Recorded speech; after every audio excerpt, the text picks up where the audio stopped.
Good morning, and today's going to be Queen 10 of Hearts. We are early position again, and we open raise it. And this time we get our caller from a early position player. So my EP2 range looks something like this. Again, I had these cards that I don't normally raise with, but I need to start doing.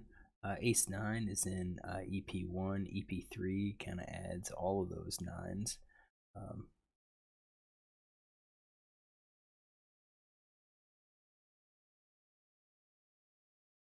And King, Queen, and Ace, Jack. I haven't really been doing those a whole lot. So, anyways, that's my range. This guy's range is a whole lot harder to put together. I've got 19 hands on him right now. He's played 16%. We do have 3-bet and 4-bet range for King, so I'm going to assume that Queens plus Ace King is probably his 3-bet range. So since he just called, we don't have those cards in his range. We've got a called 3-bets in position with 9-8 and Queen Jack. He could be like button cut off. Called 3-bets out of position with Jacks with 9-7. Means he open raise with 9-7 suited and called. So I'm kind of torn between giving him a tight range like this, which is under 9%, so like 8.5, and really opening up what he's playing. So giving him something more like that, along with maybe the offsuit hands. I think typically though we'll go for something that is tighter. So go for the 8.6, and we'll see what's going on. So early position player, and then you've got an early position player here. Usually it's tight, but again, depends on the player. So we see a flop of Jack 3-3.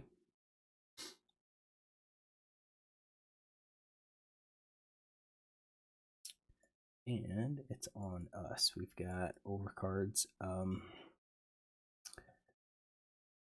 Kind of think pocket pairs are going to be calling.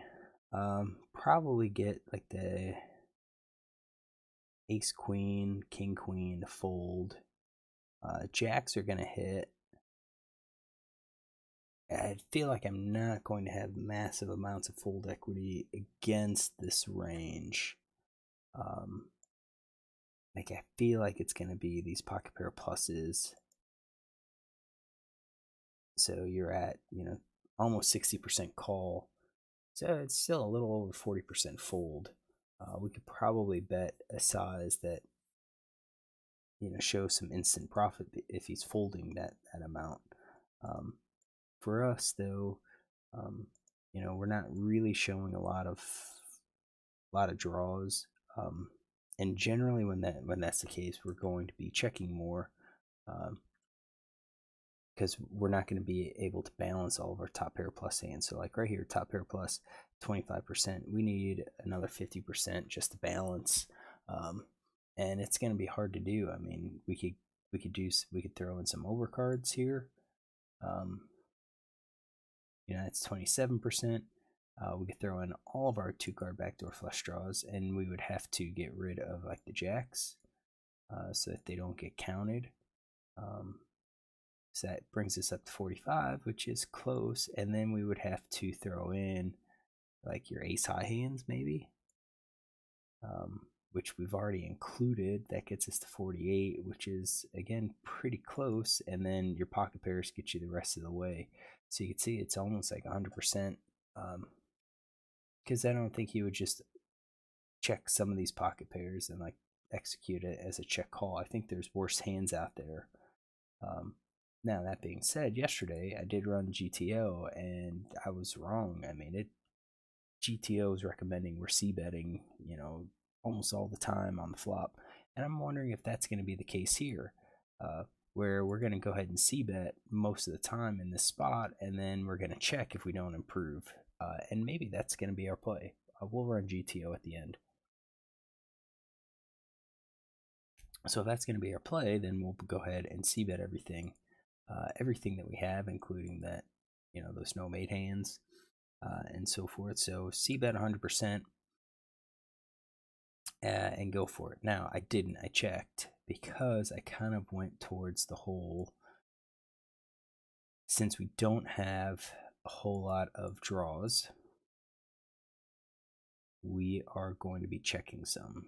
So with this, I think we end up checking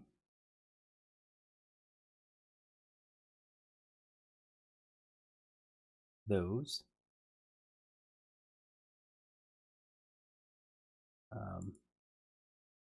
Overpair. I think we can check the king or the aces.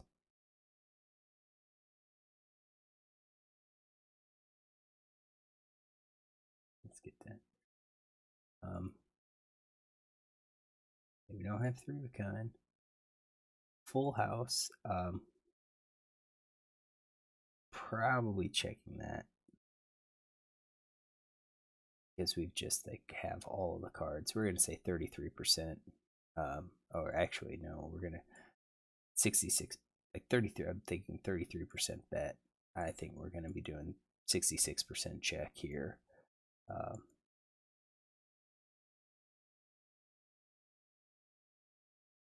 think we're checking those. Of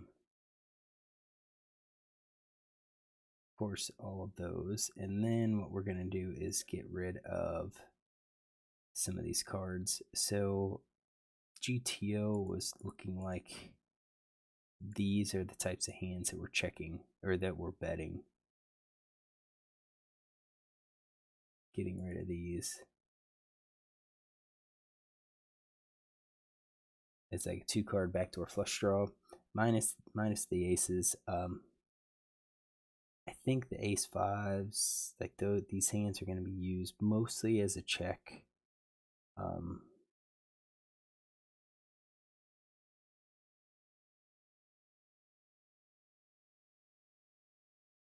And the bets, these could be used as a bluff too. So I kind of think 25% maybe is what we're looking at.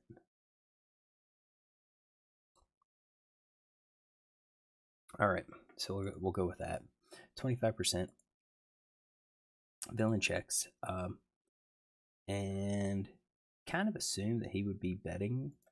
I think the full house, we're gonna leave that in. It's like 75%. 25% he would bet. Top pair, I do think he's betting here. Top pair, pocket pair, less than top cards, probably just checking. So I think we're going to go with that. His hand gets weaker. My hand kind of got weaker because I checked it. 2 of diamonds comes out. Now with our check, I do think it goes check, check. We don't improve with our queen 10. So I think at this point, we're looking at betting top pair plus. We're going to try to get some value with that. I think we're going to try to get some value with some of these pocket pairs less than the top cards. We're going to go for some of those values. We've got our flush draw. We've got gut shots that have added on. I think we're going to be bluffing some of these hands. Something like that. And I checked. So I think here, even though we check the flop and we're thinking once we check the flop, we tend to give up. I think that's in a different situation. That kind of is like if we check, he bets and we call. I think if it goes check, check, then we're going to have to start betting our better hands here. To try to get some value and to try to take the pot because, you know, the other guy had the opportunity to bet and he chose not to. So, yeah, I think something like that, 35%. And villain checks again, which I think now at this point, I do think a full house is probably going to be betting. I think these weak pairs probably just going to check again. We'll leave, you know, this is basically 97% of the hand. So you can see when I go check, check, you can see my hand strength just definitely gets bad. 4 clubs comes out.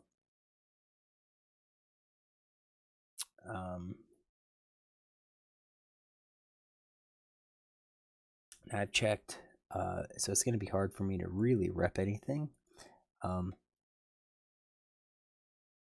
Maybe I go for a little bit of value with our pocket pair less than the top card. I really do think at this point we need to, and maybe even an ace high, like ace king, ace queen, go for a little bit of value there. I don't think I did. So that kind of eliminates those hands. And then villain's also going to check. So when he checks behind, he's probably keeping. We're going to keep all of those pocket pairs in there. So I show queen 10. He shows 9-10 off. So let's take a note on him, and then we're going to run this in GTO. Or actually, let's run GTO, and while that's running, I'm going to take a note. So let's go ahead, and this was the range that we were dealing with. Let's see if we can fix it up. Because, I mean, the 9-10, yeah, we've got the 9-10 like suited in his range, but we didn't have the offsuit. So if he's going to be playing that, man, we're going to be, he's playing 9-10 offsuit.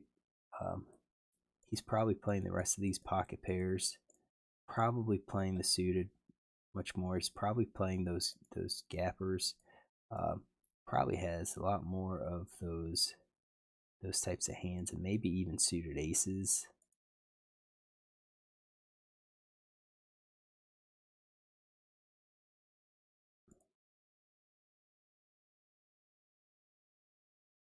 Maybe something like that. I think we'll play, and that's going to change because that means he's going to have a wider range, and I bet that's going to mean GTO is going to plan to bet. But should we leave that in? Actually, that's an unusual situation. So this was had it set up. This was from his original range. I say let's just keep it. Let's keep the original range that we had. We're gonna add this. We're gonna go to 33% here. Because I want to check to see if bet sizing matters.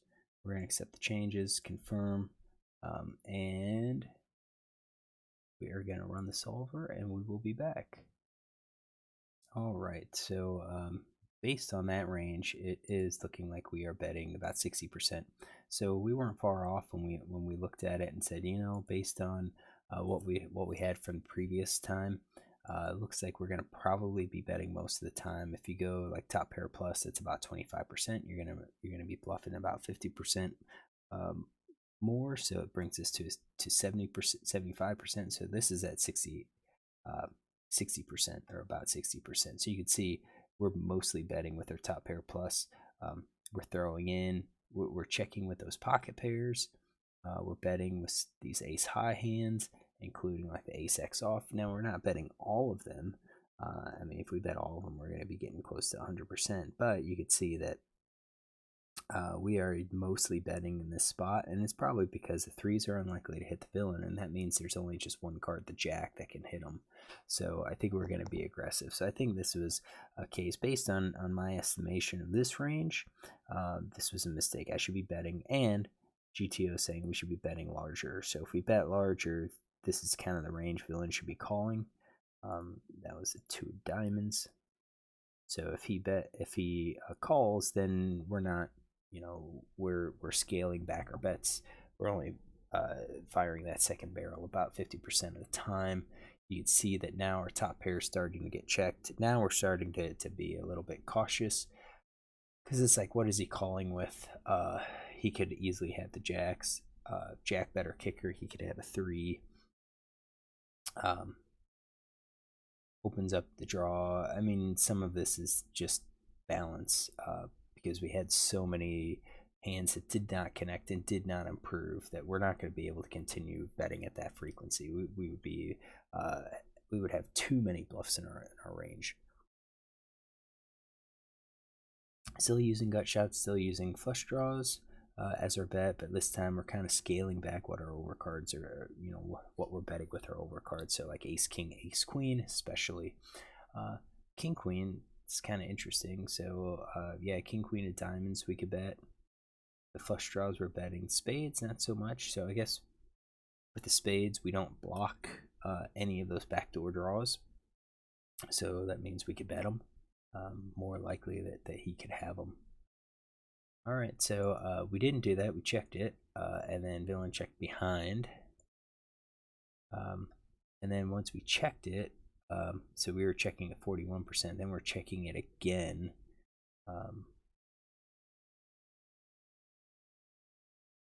Let's see here. Queen 10 was mostly a bet, but so we checked it. He checks, and then Queen 10 now becomes basically a bet, and that's kind of what I'm thinking was we should have done it. We're not going to be betting everything. We've got those under pairs that we're going to be checking. We are betting 10s, so I had that kind of bet that good pocket pair. Checking the weaker ones. We've got our suited connectors, mid connectors, our flush draws are betting. 10-9s being used as a bluff. I'm sure these, King 10, Queen 10, Jack 10, those are all being used as bluffs, because we've got top pairs that we're going to be dealing with, like the Ace Jack, King Jack, Queen Jack, that we did keep some in with our checking range. So this was a spot. Given how we played it, I think this is the spot where we would have bet. We didn't. We checked, and then I kind of feel like we're going to be checking again, and it is, our checks just get a little bit higher. We shouldn't have the Queen 10 of hearts. We should have been betting. So yeah, I think here I'm messed up based on the ranges. Let's go back now and fix this. Let's give him a much bigger range here. So I'm going to give him that range. We are going to build the tree. We're going to build the new tree, and we have to import that new tree, and we're going to give him, my guess is that we are going to keep with the larger bet size in this spot. We're going to confirm that, and what we are going to do is run the solver, and we will be back. All right, so I guess a different range gives us a different approach. So the idea of betting c-betting 100% is now much better, because villain has much wider range, and again, this board is unlikely to hit that range, especially with the pair on the board. Basically, the villain's only looking at connecting with the jack, so we should be betting. It looks like GTO is favoring larger size over this smaller size, 2-to-1. Smaller size looks like jack full house, so don't mess around, just go ahead and bet. Slightly smaller with the jacks, with ace jack. We're going to have in some bluffs on there, but we should be betting, and we should be betting larger. I'm going to take the approach of saying we check, and then villain checks behind, and after we check, then GTO is saying we should be betting here. So I think the same result, same trend cut is playing out here. So we go check, and we can debate whether it's appropriate or not to c-bet here, c-bet with this hand, and frequencies to c-bet. But if we go check and villain checks the flop, and then on this turn card, we should be betting, especially with our hand. We're basically turning our hand into a bluff. We'll have some other hands that could be used for value. So we will have some under pairs that will be beating, like the ace X hands a call, or the king X hands a call, or maybe the 4-5 or the 5-6 that decides to call in this spot. So I think that's our mistake here in this hand, is not betting on that turn after it goes check. And I'm kind of thinking that I've missed some of those in the last few weeks, where I check the flop and it goes check, and then I just check again, because so many times when we check, we just check again when we're out of position. But I think most of those, and I'd have to double check it, but I think most of those we basically check called on the flop, and then if we check call, then we check again to the better, and it's strong, pretty strong, that we don't bet into the better at that time. So even with a larger range, it still looks like we're supposed to be betting. Now let's go ahead and bet. And if villain calls, I mean, he shouldn't be calling, but I guess he could. If he calls, then we're going to scale back some of our bets. So like our queen tens, we don't improve. So the queen 10 of hearts doesn't improve, or the clubs. So those are going to be checking hands, and probably check fold at that point. So if we check and he bets, you can see the king tens, queen tens, those are going to be folding. Pocket pairs, though, are going to be check calling. So we will need to include some of these pairs, and we're including like queen jack, jack 10, those, and king jack. Those are going to be check calls. And I know, and I bet four clubs that they would still be a check call. Yep. So all right, so mistake here, as I just said, c-betting.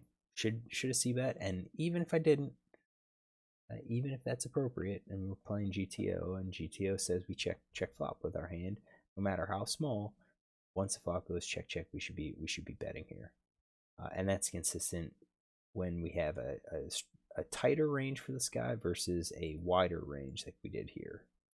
All right, so hopefully you enjoy the scene. If you do, look tomorrow. I will work out another hand.